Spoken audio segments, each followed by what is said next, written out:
Oh, now there's a, I like that statement. Give us the clap, Angus. Okay, yeah. I'll work on that for you. Okay, now. All right, stop rubbing. Put your hands in. Stop rubbing. I'll just zen. Go. Okay. So, why don't you talk about, why don't we just start off with you, introduce yourself and tell us who you are and what you do. I'm Angus Robbie. I am the youngest, look at Annie. I'm Angus Robbie. I'm the youngest son of Robbie, the youngest son, the only son of Angus Robbie. Oh. Let me try that one more time. Hi. I'm Angus Robbie. I'm Robbie's son. So why don't you tell us a little bit about your, maybe, what are your first recollections of your dad? One of my first recollections of my dad, interestingly enough, is I think I was 3. And I'm looking out the front window of our house. I guess we've recently moved there at Cornish. And I'm watching him get into the car. I guess he was going to work. And that was my first sort of recollection. Now, being, a small boy, car, this whole thing, I think was kind of interesting. But that was pretty much it for my first recollection. And then other recollections are later on in life, so when I was a little older. And what was your dad like? Was your dad around a lot, or was... Actually, no. As I'm sure that other people are quite aware of, he was a bit of a workaholic and self-admitted. And as a result, we didn't see a whole lot of him because he was gone, early in the morning. Usually was coming back after we were either had eaten or about to go to bed, or in my case, had gone to bed. So I didn't see him a lot. I saw him on the weekends a lot, but during the week, not so much. And did you know when you were a little boy what he did for a living? Oh, yeah. Yeah. I mean, he designed buildings, right, because he would talk about that. And he would show us, as the workaholic, he would bring his work home quite often, right? So he was showing us what he was doing. I don't think there was ever a time in my life when, at least that I can recall anyway, that he wasn't, or his job wasn't something that I was aware of. So what was it that you loved about your dad? What I really loved about my dad was his inherent silliness, his sense of humor, his ability to look beyond the serious nature of some particular thing and find the stupidness in it. And then comment on it and usually make some kind of joke with some off-color remark just to sort of add emphasis to it. That's something that wasn't so prevalent in my youth when I was a kid because, of course, the humor was not really something that was going to be really appropriate for a little kid. But later in life, certainly, the fact that we could take a discussion about something serious and turn it into something ridiculous to sort of get the black humor out of it was something that I really enjoyed. And you grew up in, it was a pretty busy household. There was a lot of girls. Yeah. There was a lot of girls in my house, yes. In fact, that was something that we commented on to each other on a number of occasions where there was a certain lack of testosterone in the house. And in fact, my sisters certainly, on certain occasions, had dressed me up like Diana Ross when I was a kid and things like that. But yeah, there was certainly a lot of girls. So let's talk a little bit about, you obviously spent a lot of time with your mother. Your mother was a very fantastic painter, a very talented painter. Maybe you could just talk a little bit about what you saw the connection between your mother and your father was. Well, the connection between my mother and my father, I think, flowed from two things. Their shared values, but also their love of art. And I think that it's interesting because I don't think Rod was actually much of an artist or really considered art until he became on the career path towards architecture, which is something that he never dreamed about when he was a kid, as far as I'm aware. I mean, architecture was something that he was kind of thrown into by his mother. And so his appreciation of art came later, whereas my mother, she was very, she thought a lot about art. She grew up in that sort of environment where she loved the theater and she loved all kinds of artistic endeavors. So she, I think, was much more enamored with the arts in general than he was. And so as they grew together, because they met when they were quite young, and so as they grew together as a couple, their shared interest in art and just art in general, I think sort of fueled their relationship in many ways. Because if you see the byproducts of that, I mean, not only their children, myself and my sister, and his granddaughter Samantha, who are all in the arts in one way or another, but also the tremendous amount of artistic things that they did as a couple. Either shared work or commentary on each other's pieces. It's quite remarkable. Do you think that they, those were busy times, like yep. Like the '60s, the early '60s and stuff. So, what would be the first building that you remember your father building? First building? That's an interesting question. Seth schools, I think, are the things that I remember first. Going with him to see one of the schools that had been built. I guess I would have been about 6 or so, and actually seeing something that he had actually built, which was pretty interesting.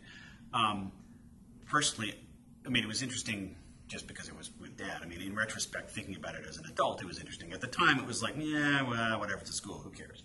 As 6-year-olds, they're not terribly interested in school, they're mostly interested in playing. But nevertheless, as thinking back as an adult on that, that would be really the first thing that he had built that I recall. So,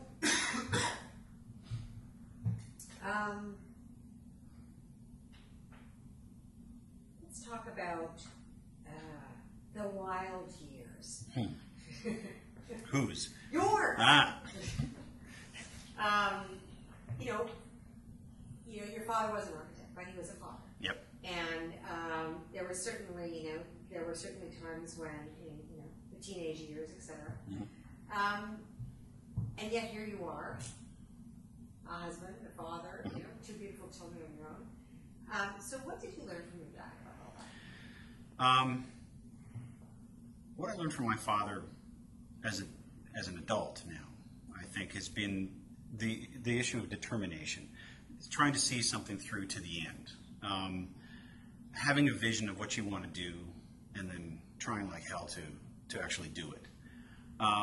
It's funny because one of the influences I've had has been the issue of entrepreneurship as opposed to working in a job.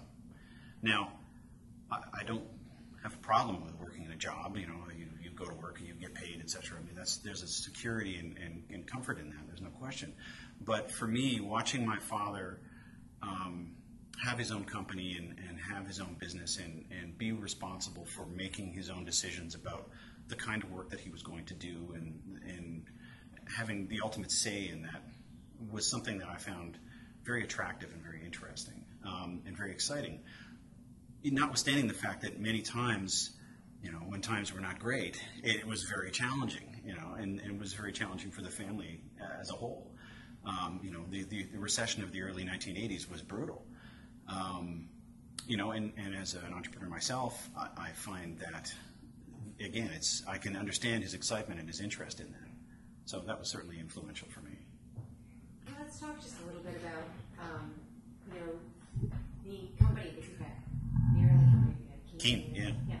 Let's just talk about how supportive your dad was in that sort of endeavor. And did he not invest in that company? Oh, absolutely, yeah. He was interested in what the young people were doing, and he was interested in the idea of it, and just talk a little bit about that. Well, right out of high school, I lost my train of thought. As do many.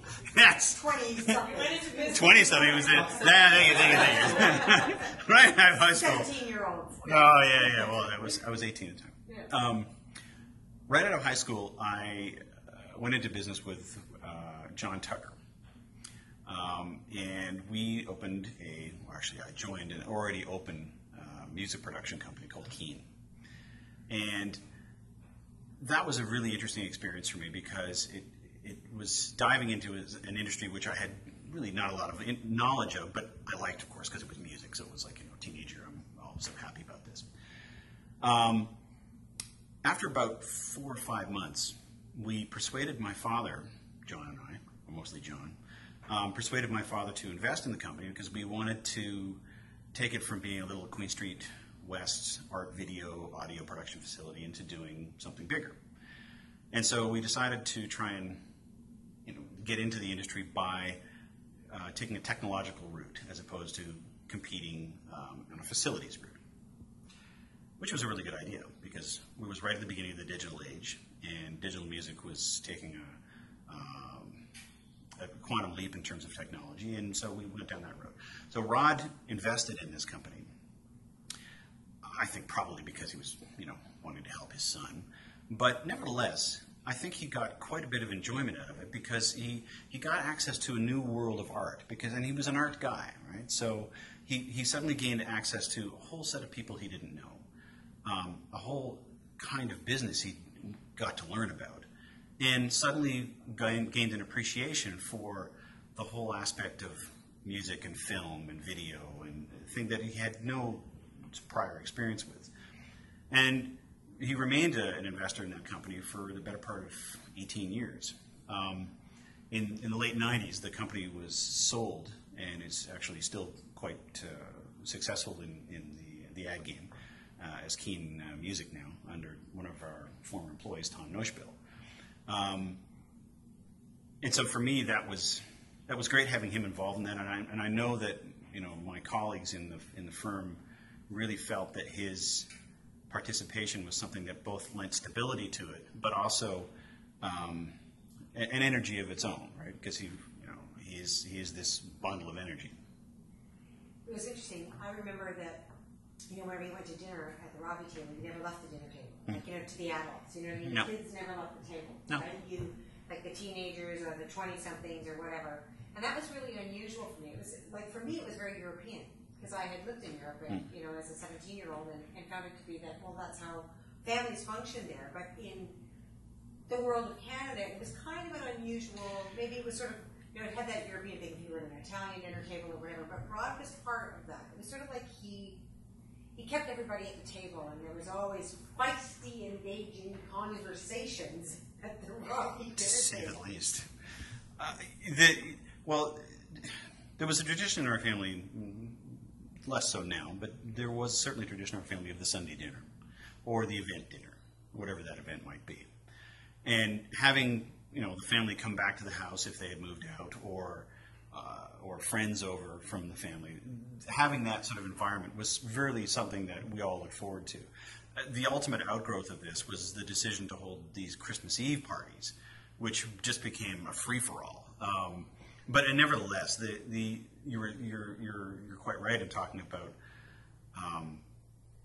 the feisty conversation and or profane conversation at the dinner table, and also the fact that that the kids were an integral part of this. I mean, in many homes you would have the kids eat separately, or they would eat at the kids' table. Not at that house. The kids were part of everything. And I think that had a very significant, impact on all of the children, in that we felt engaged. We felt that we had a legitimate voice, that our opinions mattered. I think it really helped all of us develop pretty strong personalities. And I know it certainly helped me in the way I interact with people, for sure. I think that's a really good point. That's a really great moment there, because it did. If you look at all of it. Oh yeah, for sure. Right? What can you tell me about the conversation your dad had with you when he was explaining to you how he had this visual understanding? Now, yeah. I'm just going to say this because I read... That was pretty recent, actually. Yeah, I read all the 80 pages there, or 60 pages, whatever. But he was apparently deaf for a little while. Mm-hmm. And so he had to sort of figure things out. Yeah. Right? And I wonder if that, in some way, was the starting point of this. Most certainly. Certainly. Could you just tell us the story? Well, honestly, I'm the story of... Rod explained to me, actually, fairly recently, that... I call him Rod. That's a habit from when I used to work with him, because calling him Dad in his office was a little weird. So I got into the habit of calling him Rob, which was, I think now I find that a little weird. But anyway, sometimes habits die hard. But in any case, Dad explained to me fairly recently that he had a problem understanding complex issues if he wasn't able to draw them, which surprised me considerably. I've always known my father as a deep thinker with respect to issues that are complex, and if you look at some of the work that he's done, some of it is highly complex. But he was quite adamant about the fact that if he wasn't able to draw a problem, he had a difficult time understanding the complex nature of it and seeing how the solutions might be arrived at. It was my understanding that this stemmed from the fact that when he was very young, he was deaf for a while, to do with some childhood disease or something, so meningitis, or I don't know who knows. I think my sisters probably know better than I do. And that his coping mechanism at that time was to, again, draw things because that's what he could do. Right? He from a very young age, he was able to draw quite well. So I sort of taken that to heart myself to some degree, in that if I'm presented with some kind of complex problem, I kind of do the same thing. I will draw out a little sort of chart that sort of goes, okay, here are the various pieces and what are the connections to them. So it's translated into the present day as well. As my mother would make some euphemistic joke, right? Exactly. Yes.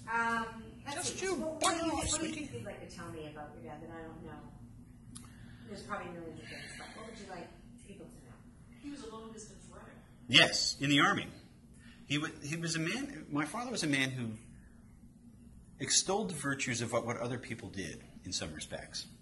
For instance, exercise. He was always a firm believer that people should exercise, but was somewhat disdainful about those same people who were doing the exercise, which I always thought was mildly hypocritical, but nevertheless entertaining to listen to. And I think this all stemmed from his experience in the British Army when he turned into a long-distance runner. Not because he wanted to do long-distance running, it's because as a long-distance runner, you got to get out of doing things like guard duty.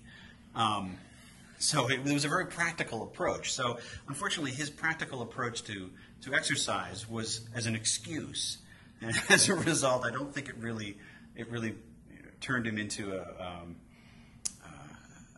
health nut, shall we say. Although, I've got to say, of all of our family, he certainly ate the most healthy, nutritional meals. What am I trying to say? I don't know. Whatever.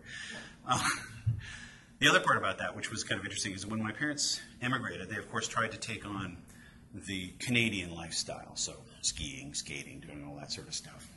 And I remember being dragged once to, was it Camp Fortune, I believe, in Ottawa. But he wouldn't pay for lift tickets. So you had to climb up the hill with your ski and then go down, right? And, of course, I didn't really know how to ski. I was a little kid at the time. And the other part is, it's like a lot of Canadian kids are taught how to skate or to ski by their parents. Well, I don't really know how to skate because my parents didn't skate. They had tried skating earlier on when they first came here. My mother, unfortunately, fell down and broke her leg skating. And so that was the end of the skating career for the family, right? I don't know how to skate. It's problematic. So why don't you just tell me about your grandchildren's relationship with your father? Interesting. Well, Grandpa, as my children called him, was a fixture of, I think, great fascination for both of them. Both of them understand what the Sky Dome is, and they're like, ooh, Grandpa did the Sky Dome. And I remember my daughter getting quite annoyed with her friends at school because they didn't believe her. No. Or they either didn't believe her, or the converse was that, the Olympic Stadium in Montreal is way better than the Sky Dome. So, of course, as a 6-year-old, she wasn't thrilled with this concept. So just tell us about your dad's relationship with the grandkids and painting. Well, painting, of course, is something that Rod really likes to do. He is an artist in his own right, besides being an architect, and particularly watercolors. He likes doing them quite a lot. Well, of course, little kids like to paint too, and both my kids like to paint. And so Rod decided that he was going to, particularly my daughter, he was going to teach them how to paint. Well, little kids tend to not really care about brush technique. They're more interested in just getting color on paper and scrubbing away, and and he's encouraging them, don't scrub, with long brush strokes, smooth flowing lines. Yeah, right. Scrub. Nevertheless, what they like to do is that they very much like to send him paintings that they do, and cards and all kinds of things, which he received with great enthusiasm. And he was definitely an object of fascination for them both, no question about it. So there's this. If you were to tell me your favorite story about your dad, what would it be? Out of the millions, probably. How about when you guys nearly burned down the garage? Ah, yes, okay, great story. No, okay. We're away. Exactly. My favorite story about me and my dad. Okay, my sisters, Karen has moved out. My two sisters have gone away, and my mother. They've all gone to Europe, I think. I think Nicola was in Europe as well. And Mom is at the Uffizi in Florence, and Caroline is doing her OCAD at Florence, and et cetera, et cetera. So Rod and I, well, we're left to our own devices. I'm like 22 at the time, and and he's by himself for the first time in a long time. So we decided to have some fun, and so we decided to go out, and we go out to a nightclub, and it's a nightclub that I frequented fairly often. So I took Dad, and suffice to say, my friends. You burned the garage down. You got to tell them. No, I didn't burn the garage down. I'll get to that. So I take it So Rod and I decided to go out to this nightclub. What we've unfortunately done is we were making chicken soup. We had turkey soup actually. We put the turkey carcass in the water. It was boiling on the stove, and then we went out, leaving it boiling. So we come home several hours later, several drinks later. I open the front door of the house, and smoke pours out of the house.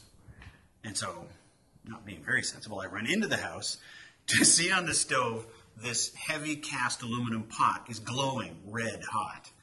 Right, so we turn the stove off, and luckily nothing actually burnt, but the house is now filled with smoke.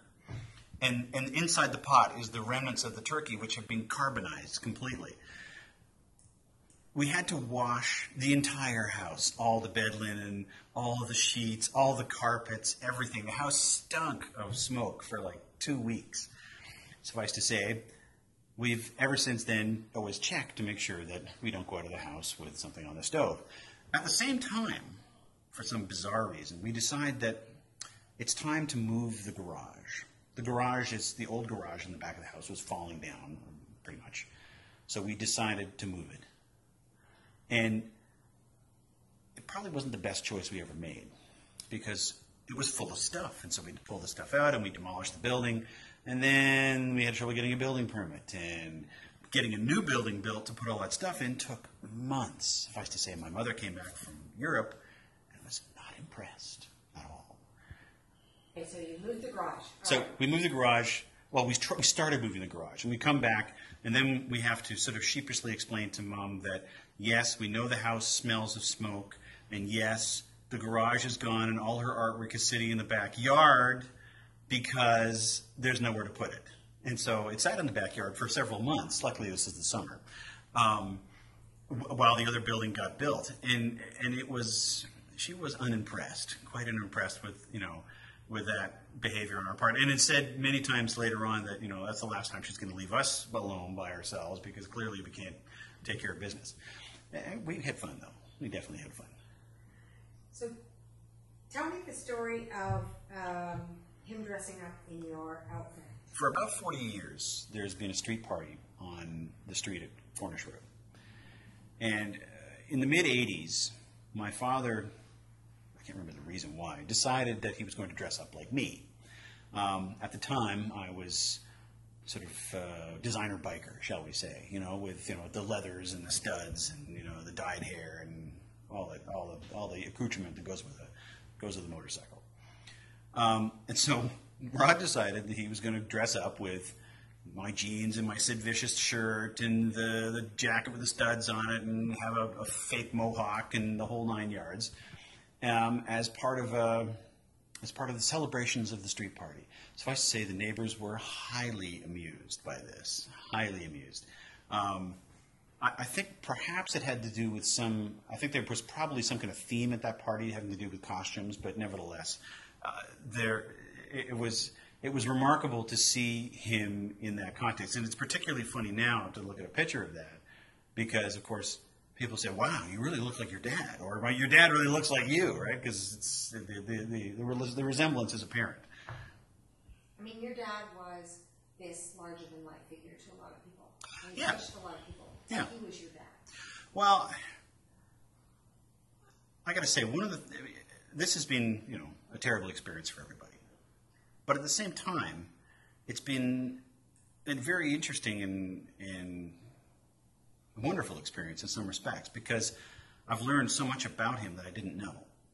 So it's sort of a path of discovery, and grief at the same time, which is I guess sort of normal, I guess, for many people who go through an experience like this.